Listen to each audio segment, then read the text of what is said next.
Assalamualaikum warahmatullahi wabarakatuh. Waalaikumsalam. Alhamdulillahirabbil alamin wa bihi nasta'inu ala umuri dunya. Asyhadu an la ilaha illallah wahdahu la syarika lah wa asyhadu anna Muhammadan abduhu wa rasuluhu wa la nabiyya ba'dah. Addal amanah wa ballagha risalah wa nasaha ummah wa jahada fillahi haqqa jihadi hatta atahul yaqin. Tarakana 'alal mahajjatil bayda lailuha kanahariha la yazigu anha illa halik. Allahumma shalli wa sallim ala nabiyyina Muhammadin sayyidil awwalin wal akhirin asyrafil anbiya'i wal mursalin al-mab'uts rahmatan lil alamin wa ala alihi wa ashabihi wa man sara ala nahjihi ila yaumiddin. Allahumma subhanaka la ilma lana illa ma 'allamtana wa 'allimna ma yanfa'una wa zidna ilman. Allahumma rabbana atina fid dunya hasanah wa fil akhirati hasanah wa qina adzabannar. Amin ya rabbal alamin. Bapak sekalian yang dimuliakan oleh Allah Subhanahu wa taala, alhamdulillah di pagi hari ini dengan inayah dan taufik dari Allah Subhanahu wa taala kita masih diberikan kesempatan usia waktu untuk menunaikan sholat subuh secara berjamaah. Rasulullah SAW bersabda, "Man sholat subha fa huwa fi dhimmatillah." Barang siapa yang menunaikan sholat subuh secara baik, maka dia ada dalam jaminan dan tanggungan Allah Subhanahu wa taala. Ada dalam perlindungan Allah Subhanahu wa taala. Maka sangat rugi kalau orang sampai tidak sholat subuh dengan baik, karena orang yang subuhnya dilaksanakan dengan baik, dia ada dalam tanggungan, jaminan dan perlindungan Allah Subhanahu wa taala. Akan menemukan selalu solusi-solusi di siang harinya manakala dia menunaikan sholat subuh dengan baik.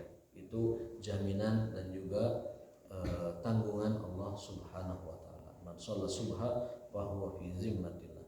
Yang kedua, sholat subuh merupakan juga jadwal malaikat serah terima amalan catatan kita. Jadwal malaikat serah terima catatan amal kita. Makanya sholat subuh itu dipersaksikan. Allah SWT di dalam hadis qudsi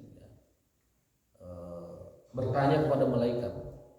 Hadisnya adalah yaqubuna fikum malaikatul laili wa malaikatul nahar fi sholati subhi wa sholatil asr. Malaikat malam, malaikat siang itu bertukar catatan, bertukar tugas di waktu subuh dan waktu asar. Kemudian mereka membawa catatan itu kepada Allah Subhanahu wa taala. Dan ketika melapor, Allah bertanya kepada malaikat. Bertanya bukan karena tidak tahu, tetapi Allah ingin menghargai tugas malaikat.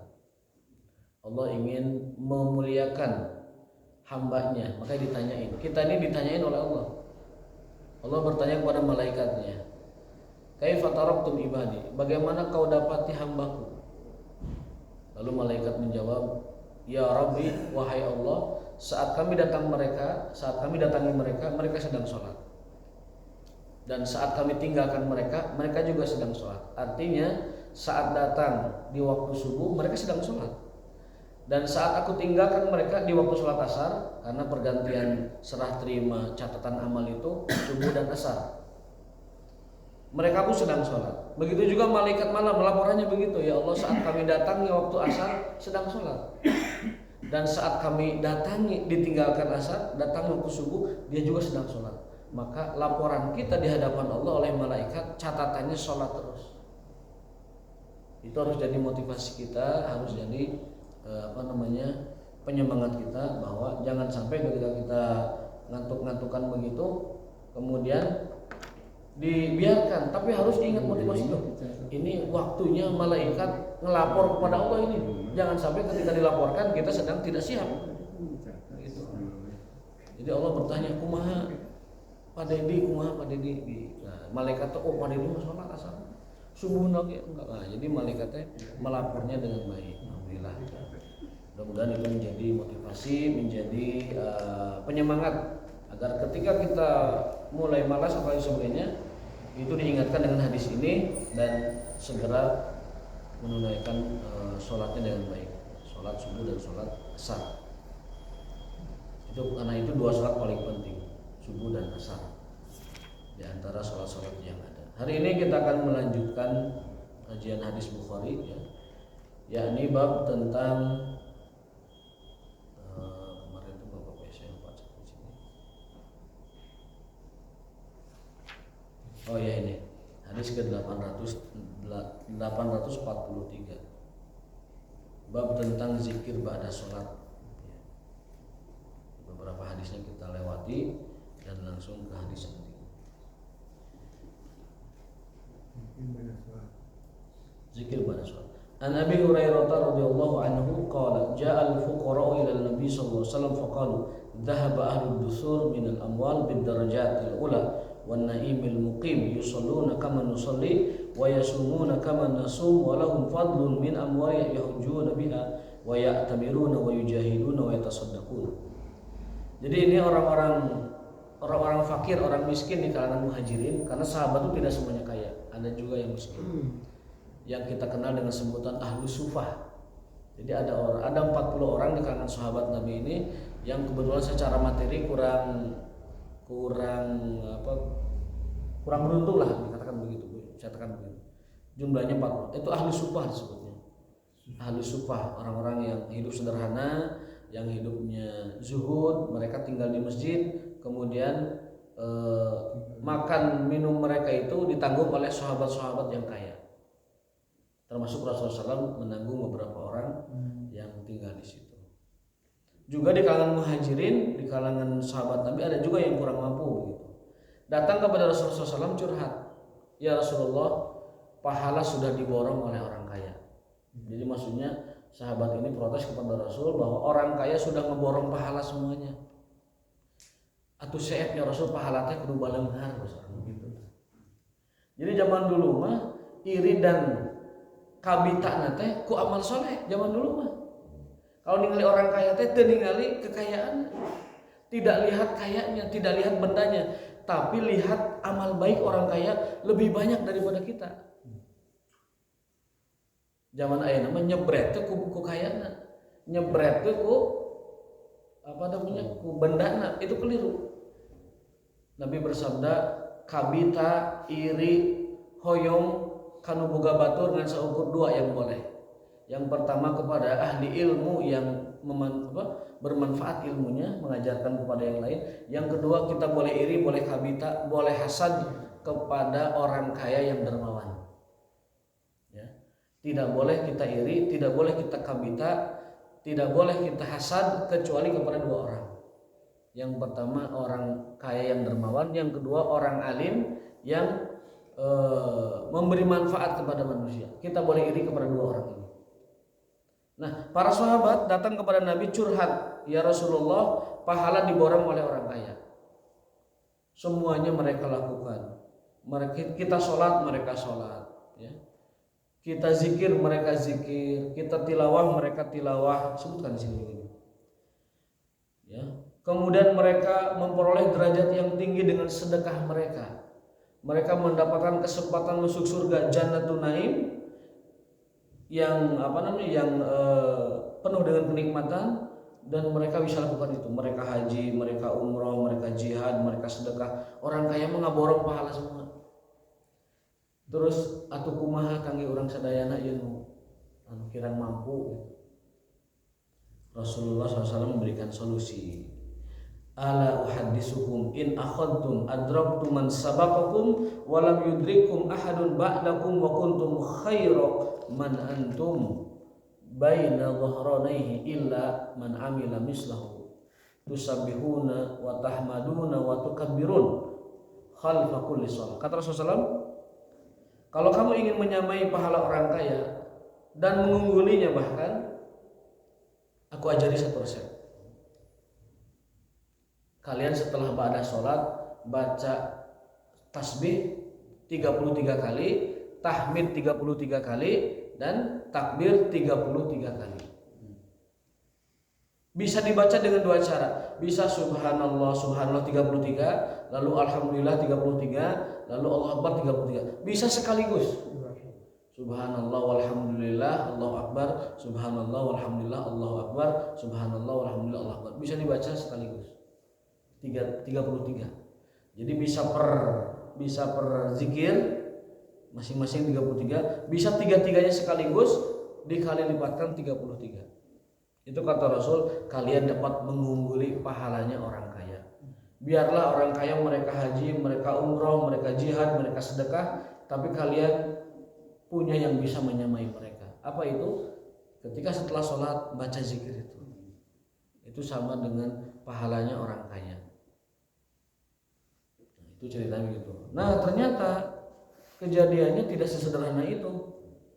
Fakhtalafna bainana faqala ba'duna nusabbi salasan wa salasin wa nahmadu salasan wa salasin wa nukabbir arba'an wa salasin dan seterusnya. Faraja'tu ilaihi faqala taqulu subhanallah walhamdulillah wallahu akbar hatta yakun minhunna kullihinna salasan wa salasun. Nah masalahnya orang kaya teh nguping ngadenger berita eta diamalkeun oge orang kaya. Wah ya Rasul bocor kan baleun hari ya. Beritana bocor diamalkan ke orang kaya. Waduh. Curhat deui ka ya Rasul atuh orang kaya ge geuning nurutan. Pipiluan ka orang gitu. Tah orang dulu mah balap apa namanya bersaingnya itu dalam amal soleh. Orang dulu aya nama berora ahliat amal solehna nu ditingali bendana ieu zaman kiwari. Terus bersaing kompetisi dalam amal soleh. Pas orang kaya tahu zikir itu diamalkan juga. Sahabat datang ya Rasulullah, diturutan orang kaya amalan orang teh. Akhirnya Rasul mengatakan tilka ma faddalallahu ba'dukum ala ba'd. Tah aitos kitu mah itulah kelebihan yang Allah berikan kepada sebagian yang lain yang tidak Allah berikan kepada yang lainnya. Tentunya atas hikmah dan keadilannya. Maksudnya datos kitu ti dituna atuh kumaha deui.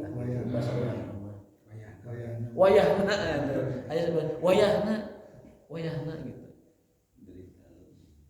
Jadi masana teh anu kaya memang tos dikersakeun kaya, anu teu mampu tos dikersakeun teu mampu. Dan nu penting bagi kita mah usahanya. Kaya dan miskin itu pembagian Allah. Kismatun minallah, pembagian Allah. Makanya ayatnya nahnu qasamnahum bainahum ma'isyatahum. Dan kami telah membagi di antara manusia hamba-hamba Allah bagiannya masing-masing. Ya. Saur guru abdi pasantren ajengan rezeki mah tos dipincukan. Namina rezeki tos dipincukan. Jadi masing-masing kita punya bagian masing-masing. Para ulama memberikan saran kepada kita kalau kita melihat orang lain lebih maju dari kita dalam hal harta duniawi, yang pertama supaya kita tidak terdampak hasad dan dengki, hendaklah mendoakan keberkahan kepada dia. Jadi kalau ada orang terlihat lebih kaya dari kita, lebih cantik atau tampan dari kita, lebih segala macam dari kita, maka bacakan barakallahu fikum. Barakallahu fikum. Kata Nabi, barang siapa yang melihat orang lain lebih kaya, lebih tampan atau segala macam bagaimana hadis, lalu mengatakan barakallahu fikum, akan hilang kedengkian dalam hatinya. Lihat teman rumahnya sabari agreng gedong, lihat mobilnya balatak segala rupa, istrina balatak misalkan. Ya balatak teh opat orang batasnya opat. Maksimal itu sudah paket maksimal opat, jangan lebih. Maka kita sampaikan lihat dia barakallahu fikum. Semoga Allah memberkahi apa yang kau miliki. Kata Nabi, yang baca doa itu ketika melihat saudaranya lebih kaya dan lebih mapan, Allah akan hilangkan kedengkian dalam hatinya. Artinya apa? Artinya setiap nikmat mah ada penghasutnya, memang ada. Dalam hadis begitu, likulli nikmatin mahsudah. Setiap nikmat pasti ada penghasutnya. Sudah hukum alam itu, sudah dari sananya. Setiap nikmat yang Allah berikan kepada kita pasti ada saja yang pendengkinya.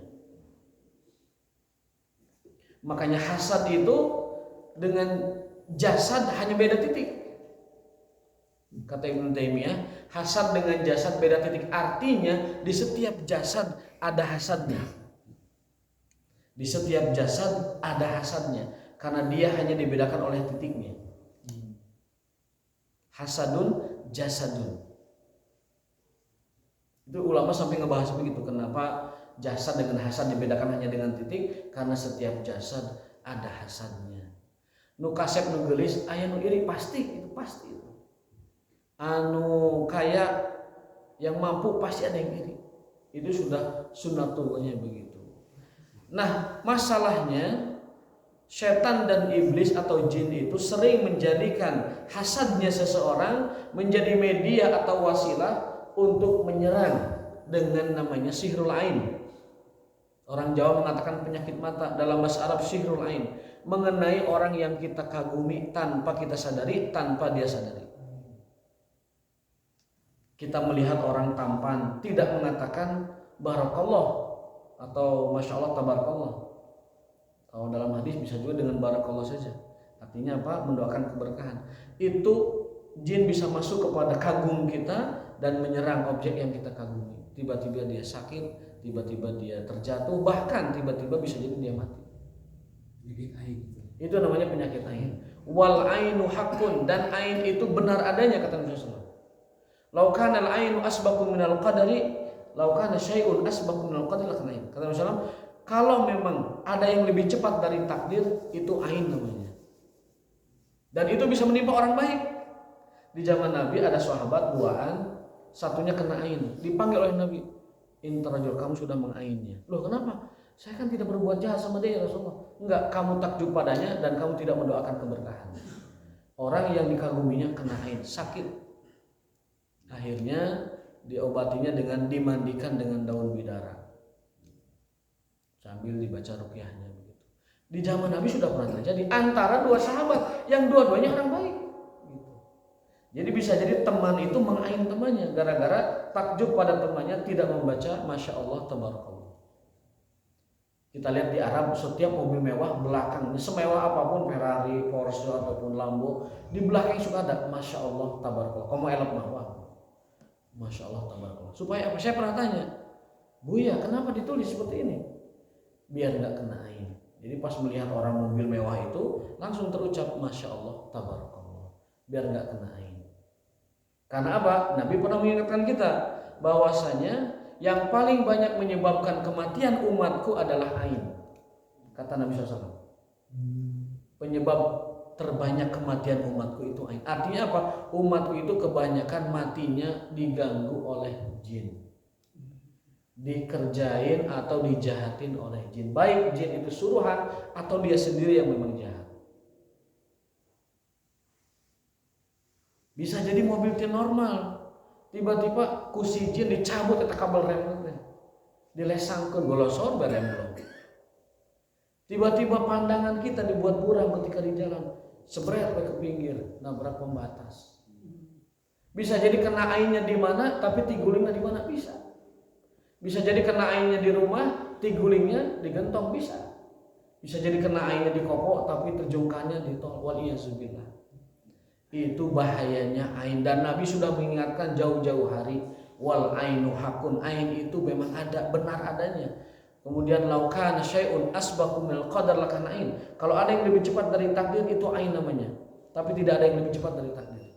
Lalu yang ketiga, penyebab kematian terbanyak umatku gara-gara ain, gara-gara perbuatan bangsa yang bernama bangsa jin. Maka kenapa dalam Islam dari tidur ke tidur lagi ada doa memutus gangguan semacam itu, menghalangi gangguan semacam itu. Contoh misalkan Nabi bersabda, barang siapa yang keluar rumah membaca doa Bismillahirrahmanirrahim, la haula wala quwata illa billah. Apa kata Nabi SAW dalam hadis Tirmizi? Beliau mengatakan barang siapa yang membaca doa itu, ayyumarrajul kharaja min baitihi, dan membaca doa itu, kata Rasulullah SAW, faqad hudita wa wufita wa wukita wa tanahanu syaitan. Satu, akan dijaga dari kejahatan, baik kejahatan nyata atau kejahatan gaib.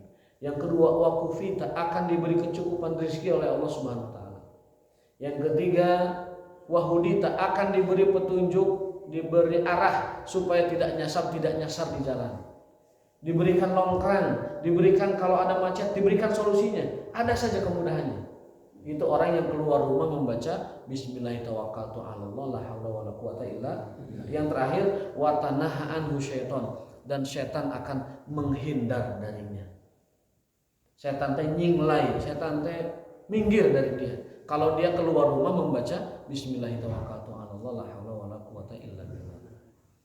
Nah, kembali ke tema kita bahwasanya orang ketika tertimpa rasa takjub kepada apapun, kepada harta teman kita, kepada, mohon maaf, mungkin pasangan teman kita, kemudian mohon maaf juga mungkin kepada prestasi dia atau kepintaran dia, maka katakanlah barakallahu fikum. Kalau tidak mau barakallahu fikum, bisa juga dengan lafaz zikir, yaitu masya Allah tabarakallah. Masya Allah tabarakallah. Kayak pami aya di anu janten camat misalkan, kayak janten camat ini suka menak. Masya Allah kayak luar biasa. Boleh nyebut luar biasa, tapi dengan masya Allah. Makanya kenapa anak kita itu kalau dibawa kemana-mana suka tiba-tiba hareeng, bisa jadi itu kena ain. Ketika banyak orang mengaguminya, wah lucu ya, cantik, lucu, mirip, cantik, kayak bapaknya, kayak ibunya maksudnya. Kemudian tampan kayak bapaknya. Lalu si pengagum ini tidak membaca masya Allah, itu anak bisa kena ain. Tiba-tiba sore pulang dari main hareeng. Tiba-tiba malamnya tidak bisa tidur, tiba-tiba sakit, itu karena ain.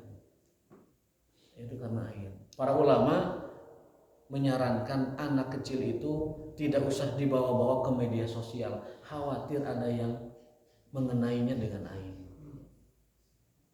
Gitu. Ai urang mah di media sosial jika nama moal aya nu ngain da urang kaiji teu kasep-kasep teuing. Anu kaduana asana moal aya nu kagum ka urang, kagum kana naon ka urang. Tapi ke anak kecil kalau bisa jangan dibawa-bawa ke media sosial. Foto-fotonya, selfie-nya, statusnya jangan bawa anak kecil. Khawatir dia terkena ain. Kalau sudah terkena ain tiba-tiba hareeng, tiba-tiba rungsing, tiba-tiba menangis. Itu bukan kenapa-apa. Memang ain itu benar adanya dan suka mengganggu manusia. Namanya al-ain, sihrul ain. Sihir dalam bentuk pandangan mata. Ada doanya, berlindung dari Allahumma inna a'udzubika min kulli syaitanin wa hamma wa min kulli ainin lamah. Hadis Nabi SAW mengajarkan doa menghindarkan diri dari ain adalah, ya Allah, aku berlindung kepadamu dari syaitan dan bisikan-bisikannya, dan aku berlindung kepadamu dari ain dan kejahatan-kejahatannya. Ini doa jadi dalil bahwa ain itu benar-benar ada gitu. Benar-benar ada. Onta saja bisa mati kalau terkena ain. Apalagi manusia. Bisa jadi nggak di situ kenanya, di tempat lain, tapi kena ainnya di situ, dituturkan begitu oleh ainnya itu. Waliyazubillah. Mudah-mudahan Allah Ta'ala menjaga, menghindarkan kita dari ain. Amin ya rabbal alamin. Apa resepnya? Kalau melihat teman kita baik, melihat teman kita makmur, ucapkan barakallah ataupun masya Allah tabarakallah. Namun benten nama tabarakallah dengan barakallah benten. Pamit tabarakallah maksudnya adalah dialah Allah yang maha melimpahkan berkah. Itu makna tabarakallah. Tapi kalau barakallah tanpa huruf ta, maknanya semoga Allah memberkahimu. Jadi beda. Kalau pakai ta tabarakallah, kita sedang memuji Allah, Allah yang maha memberi berkah. Tapi kalau barakallah tanpa huruf ta depannya, itu kita sedang mendoakan orang itu diberikan berkah. Jadi tabaraka zikir, barokah doa. Jangan dipakai dua-duanya. Misalkan sudah mata barokah dikasih barokah lagi. Misalkan barokah tabarokah, jangan dua. Satu saja. Kalau nggak tabarokah, barokah. Dua-duanya boleh. Barakallahu dengan tabarakallahu. Itu ajaran Rasulullah SAW terkait dengan kalau teman kita punya harta benda. Nah ini para sahabat radhiyallahu taala anhum ajmain. Kalau melihat orang kaya itu yang dilihat, yang diirii bukan harta bendanya, bukan kepemilikannya, tetapi orang kaya dapat melakukan amal soleh yang tidak bisa dilakukan oleh orang miskin. Orang kaya bisa haji, orang kaya bisa sedekah, orang kaya bisa umroh, orang kaya bisa jihad dengan bekalnya itu. Namun orang miskin tidak bisa melakukan itu, maka mereka diajarkan jika oleh Nabi SAW. Zikir ini yang 33 til, subhanallah, alhamdulillah, juga merupakan zikir kita sebelum tidur. Ya. Zikir ini bisa dibaca ba'da sholat, juga bisa dibaca sebelum tidur. Jadi kejadiannya itu begini, istrinya Ali bin Abi Thalib, Fatimah Zahra radhiyallahu taala anha. Fatimah Zahra ini adalah cinta dan kasih sayangnya Rasulullah SAW. Asa dan rasa Rasul itu tumpah kepada putrinya Fatimah. Cintanya Rasul tumpah kepada Fatimah. sayangnya Rasul tumpah kepada Fatimah. Seluruh perasaan beliau itu tumpah kepada putrinya Fatimah. Kenapa? Karena seluruh putra-putrinya wafat. Dan yang tersisa adalah Fatimah Zahra radhiyallahu taala. Dan Nabi mengatakan Fatimah itu adalah sayyidatu nisa'il jannah. Fatimah putriku adalah permaisuri, ratunya perempuan sesurga semua. Jadi surga itu dari berbagai tingkatannya, dari Firdaus sampai yang bawah, dari yang paling tinggi sampai yang paling mewah sampai yang yang di bawah itu tuan putrinya adalah Fatimah binti Rasulullah Shallallahu Alaihi Wasallam, Fatimah Zahra.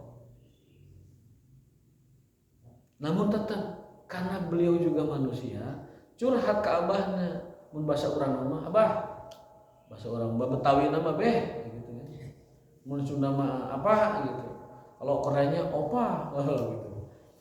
Curhat. Suami abdi Ali bin Abi Thalib tegaduh dana kangge nyayagikeun pembantu. Nah gitu kan. Jadi abdi teh ti enjing dugi ka sono teh nya nguplek we pagawean di rumah. Capek ya Rasul aku paragel itu. Bukan Rasul bapak. Capek aya ini paragel pada. Cobi pangbilarikeun pembantu. Jadi anak putri itu selalu curhatnya ke bapaknya memang. Anak putri itu selalu dekatnya dengan bapaknya.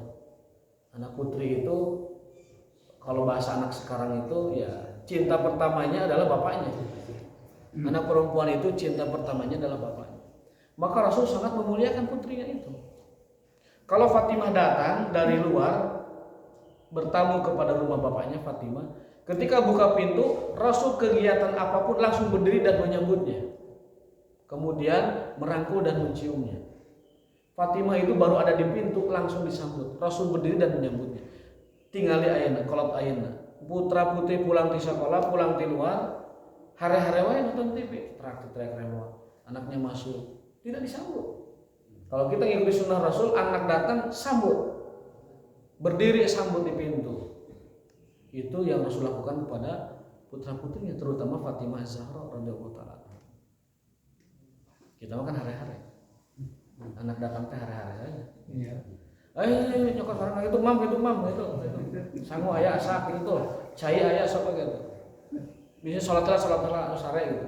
Kita mah gitu. Rasul enggak bangkit menyambut dan mencium kening Fatimah Zahra radhiyallahu taala. Sampai sampai Fatimah dewasa sudah nikah sama Ali, Rasul masih sering menciumi kening Fatimah. Rasul sallallahu. Bahkan sudah berumah tangga dengan Ali, putrinya Fatimah selalu dicium keningnya oleh Rasul SAW. Bapak ayeuna borora. Paling-paling dicium keningnya ketika anaknya la samahullah terbaring di rumah sakit. Ataupun mungkin lagi ngaringkuk di rumahnya. Ada yang baru tuh diusapan keningnya. Rasul enggak. Setiap putrinya datang dari luar, meski sudah berumah tangga, selalu beliau menyambut ke pintu, meraih tangannya, bahkan akhadha biyadiha, meraih tangannya dalam hadis itu, meraih tangannya masuk ke dalam dan mencium keningnya, menyambut di pintu, meraih tangannya dan mencium keningnya. Putri dari Khadijah itu ya? Putri dari Khadijah. Jadi Rasulullah istaqbalaha wa akhadha biyadiha wa qabbalaha. Rasul sambut di pintu, Rasul raih tangannya dan Rasul kecup kening putrinya itu radhiyallahu taala anha wa sallallahu ala nabi Muhammadin sallallahu alaihi wasallam. Luar biasa. Makanya Fatimah itu seluruh rasa dan asa Rasul tumpah kepada dia.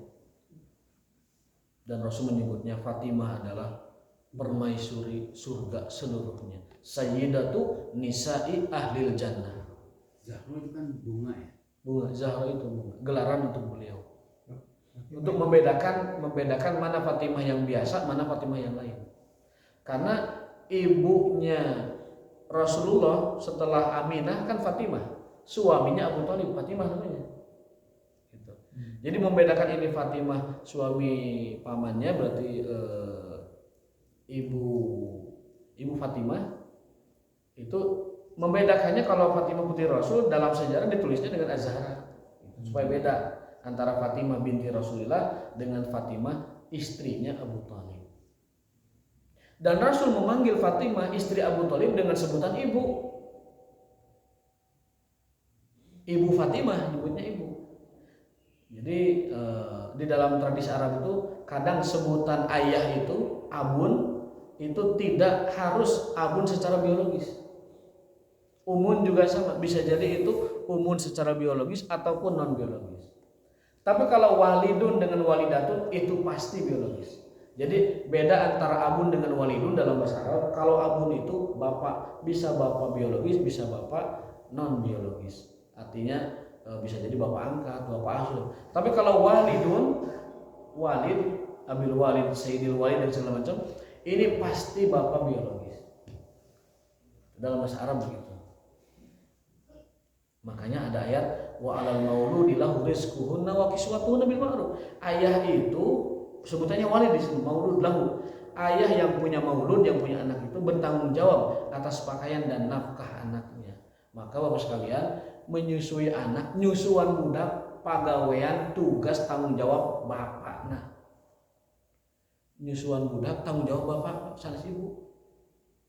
Badai nyusuan kurang kali Bayar. Nah, dengan cara dua metode.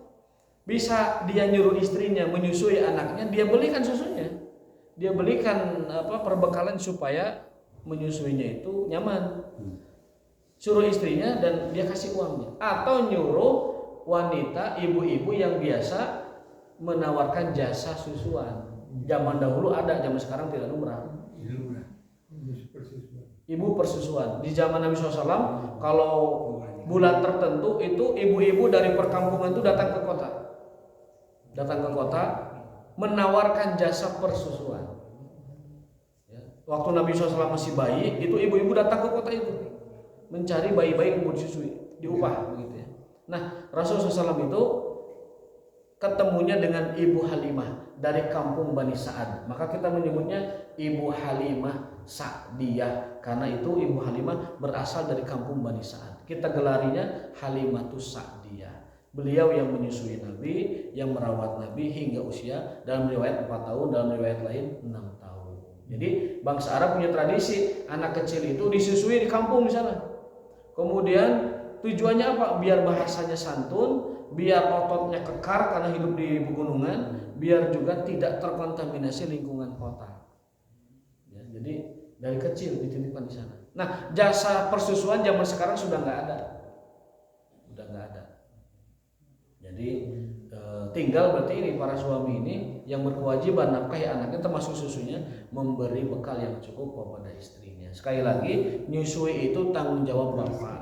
Tapi dia boleh nyuruh orang lain menyusukan anaknya, dia juga bisa menyuruh istrinya menyusukan dengan diberi bekalnya. Begitu. Jadi kenyusuan tambahan bekal karena dia sudah nyuruh istrinya menyusui. Istrinya bisa aja menolak, enggak, saya enggak menyusui anak saya. Kamu susukan aja kepada sana ibu-ibu persusuan, diupah, dibayar, digaji di sana. Silahkan. Jadi itu yang dimaksud dengan walid. Walid adalah ayah secara biologis. Itu hadis yang pertama tentang zikir ba'da sholat, yaitu subhanallah walhamdulillah wala ilaha illallah wallahu akbar. Bisa dibaca subhanallah walhamdulillah Allahu akbar 3 kalimat dikali 33, bisa subhanallah 33, alhamdulillah 33, Allahu akbar 33. Tidak diikuti dengan la ilaha illallah. La ilaha nanti tatimmatul mi'ah, penyempurna 100-nya dengan la ilaha illallah wahdahu la syarikalah lahul mulku wa lahu ala kulli syai'in qadir. Hadis berikutnya, bab yastaqbilul imam an-nasa idza salama. Bab disunahkannya imam berbalik badan setelah selesai sholat. Ya, jadi imam itu disunahkan berbalik badan. Dari hadis An Samurah bin Jundab radhiyallahu taala anhu qala kana Nabi sallallahu alaihi wasallam idza shalla sholatan aqbala alaina biwajhi. Nabi SAW apabila telah selesai sholat jadi imam, beliau berbalik badan dan menghadapi makmum dengan wajahnya. Artinya menghadap begini. Imam beres itu balik badan. Tapi kadang imam teh sok era Pak, aya balik badan sempurna teh jadi sabelah we dia tah. Era gitu. Era ditinggalikeun ku makmum cenah itu imam. Isin jadi sok sabelah gitu. Sabelah gitu. Tapi sunnahnya mah berbalik badan teh seluruhnya. absen mungkin ya. Satu ngabsen, kedua melihat mungkin ada imam yang belum selesai sholatnya, ada makmum yang belum selesai sholatnya, mungkin ada juga memperhatikan para jamaah. Nanti kalau berdoa dia balik badan lagi menghadap kiblat ya, pada Allah Subhanahu wa taala, ke arah kiblat. Jadi balik badan hukumnya sunnah ketika dia mengimamin jamaahnya.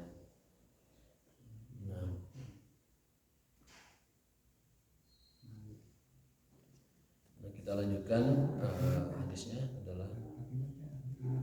Nah ini nih tentang bubar itu jangan dari arah kiri, ini penting hadisnya. Bab al-infitar wal insiraf anil yamin washimal. Wa kana Anas ibn Malik yanfatilu an yaminihi wa an yasarihi wa yaibu ala man yatawakha aw man ya'mad al-intifal an yaminihi. Bubar, apapun bubarnya, duduk, sholat ataupun majelis, makruh hukumnya bubar itu dari arah kiri. Dari arah kanan. Saya baca lagi hadisnya. Wa an yasarihi wa yaibu ala man yatawakha aw ya'madul infital an yamini. Bubaran itu dimakruhkan ngarah ke sebelah kanan. Jadi bubar mah ke kiri. Kalau orang calik di dia, bubar mah ke kiri. Pami ayeuna salat di dia, bubar tuh ke sana. Apa maksud bubar? Bubar itu beranjak dari tempat salat. Dan ini dikiaskan kepada majelis-majelis yang lain. Jadi kalau kita bubar begini, ke kiri, jalannya ke kiri. Nah, gini. Bubar tuh jangan ke kanan. Makruh hukumnya. Bubar mah ke kiri. Gitu. Jadi sampai ke mana arahnya bubarnya diperhatikan dalam sana. Bubaran ke kiri. Kalau gabung ke kanan. Gabung dari kanan, bubar dari kiri. Sampai demikian. Ada hadisnya, saya bacakan. Qala Abdullah la yaj'al ahadukum lisyaitani syai'an min salatihi yara anna haqqan 'alaihi an la yansarifa illa an yaminihi laqad ra'aitu Nabi sallallahu alaihi wasallam katsiran yansarifu an yasarihi. Kata Nabi, jangan pernah sedikit pun berikan celah kepada syaitan masuk kepada diri kita. Jangan pernah berikan celah sedikit pun syaitan masuk kepada kehidupan kita. Bahkan termasuk orang bubar dari majelis, bubar dari sholat, bubar dari pengajian, bubar dari duduk apapun, sebaiknya jangan mengarah ke kanan, tapi bubaran itu ke kiri. Bubaran itu rapat misalkan, bubar ke kiri ngarahnya. Jadi pemain kursi di rumah cengkat kakenca, muter nate kakenca. Gitu. Pokoknya mau bubaran kakenca lah ya. Bubaran kakenca. Berarti pemilih kan pintu, mereka dia. Berarti kadir wajib Muternya. kakak kok canda kenca ya bukan? Kenca katanya. Jika dia masuk sadi musolat. Canda kenca bubaran itu ambil kenca, ambil kiri di sini. Sampai Nabi bilang, jangan berikan celah sedikit pun bagi syaitan. Kalau kalian mau bubar, baik itu bubar sholat dalam hal ini mah, kasiran yang sharif an yasari. Beliau sallallahu Nabi Muhammad SAW kalau bubar dari sholat, bubar dari majelis itu selalu beliau itu kalau bubaran ngarahnya ke kiri. Kalau di sini imam nih, sholat imam, maka ketika imam itu cengkat, beres itu zikir segala macam, ke sini arah bangunnya, ke kiri gitu. Arah bangunnya ke kiri. Sampai diperhatikan kakek cakak tuhu, orang bubaran majelis diperhatikan dalam Islam. Kemudian negara, kencak katuhu aja bubar diperhatikan kemudian negara. Iya. Makanya jangan alergi dengan permasalahan negara. Umat Islam harus tampil. Umat Islam harus menentukan nasibnya sendiri. Mudah-mudahan dapat dipahami dengan baik. Amin. Amin ya rabbal alamin. Anu salajengna ini hadis ke 853. Anu beuki peuteuy beuki jengkol ulah ka masjid. Ka eta judulna. Mun teu abi eta judulna gitu. Wa qala Nabi sallallahu man akala sauma, barang siapa yang makan bawang bodas au basola bawang putih minal juhi au gairihi, baik makannya itu karena lapar atau tidak lapar, iseng ngumpul ngagaelan ngunyah-ngunyah bawang, fala yaqrabana masjidana, ulah wani-wani deukeut ka masjid kaula, itu kata Rasulullah. Anu tos ngaemam bawang bodas, ngaemam bawang beureum, ulah wani-wani ngadeuketan masjid kaula. Kunaon? Bau. napasnya bau. Malaikat itu merasa tidak nyaman dengan bau mulutnya bawang putih, bawang bodas. Fa innal malaikata tata'adza mimma ta'adza bihi baru Adam.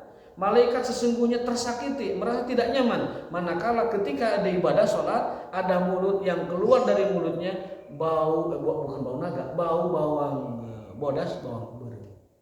Makanya Rasul mengancam, anu tos makan bawang bodas, nu tos makan bawang putih, ulah wani-wani ka masjid kaula. Geus bae salat di imah, tabasana itu. Fala yaqrabanna masjidana. Kemudian hendaklah dia sholat di rumahnya. Jadi anu tos bawang bodas, bawang putih. Kalau mau silakan, tapi punya cara gimana menghilangkan bau itu. Mungkin dengan sikat gigi, close up tambah Pepsodent, ditambah Cikopi begitu. Yang penting hilang baunya, nggak apa-apa. Kalau hilang baunya nggak apa-apa. Kalau putih mah bisa dihilangkan dengan jengkol. Jadi putihnya eleh, jengkolan harus nyerang gitu. Jadi ganti bau gitu. Eta-eta. Jadi caranya adalah kalau menurut tradisi ngilangin bau jengkol, bau putih itu dengan kopi. Habis makan jengkol, minum kopi, kopinya kopi pahit. Putih juga sama, minum kopi itu nanti dia menetralisir bau yang ada di mulut. Sembari mulai nyikat gigi. Al-muhim wal hasil, tidak boleh hukumnya orang yang bau bawang putih, bawang bodas atau sejenisnya. Dalam hadis itu 3, bawang putih, bawang bodas, bawang polong. Itu ketika bau mulutnya menyengat tidak boleh sholat di masjid. Sebaiknya sholat di rumah saja kalau lagi begitu. Dikiaskan dengan itu termasuk hal-hal yang seperti jengkol, putih dan sebagainya.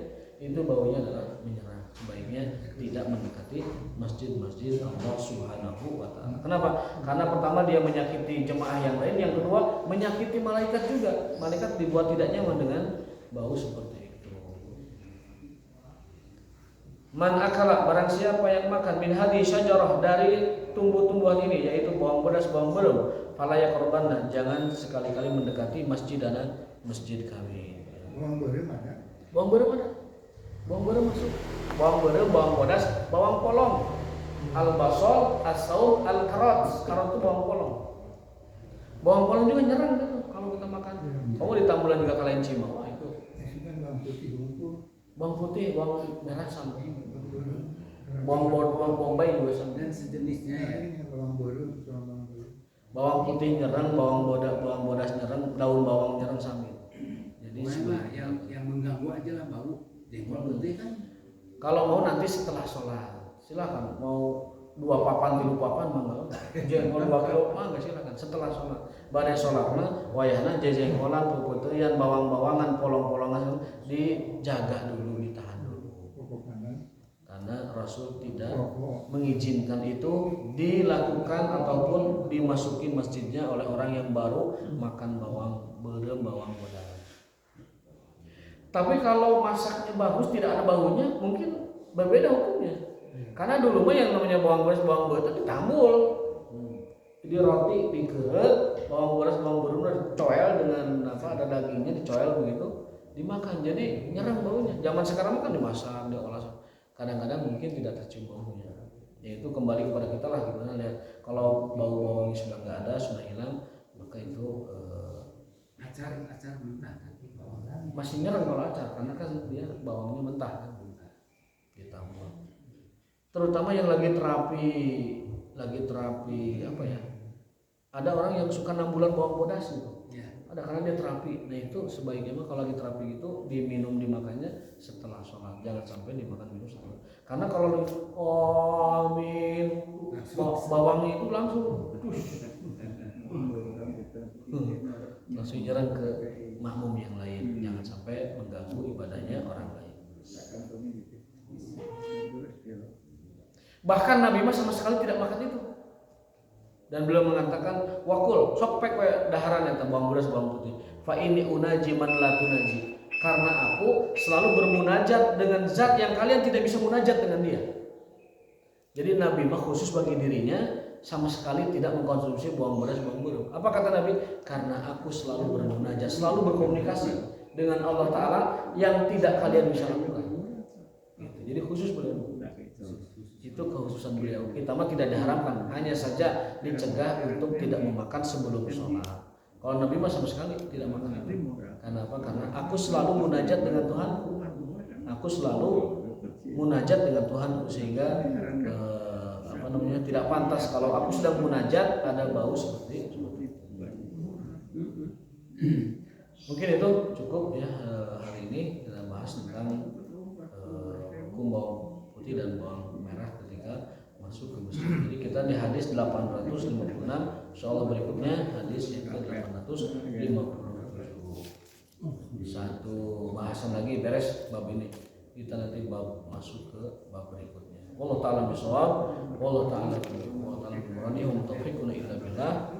Waalaikumsalam warahmatullahi wabarakatuh. Hasanah wa fil akhirati hasanah wa qina adzabannar. Subhanakallahumma wa bihamdika asyhadu an la ilaha illa anta astaghfiruka wa atubu ilaik. Assalamualaikum warahmatullahi wabarakatuh.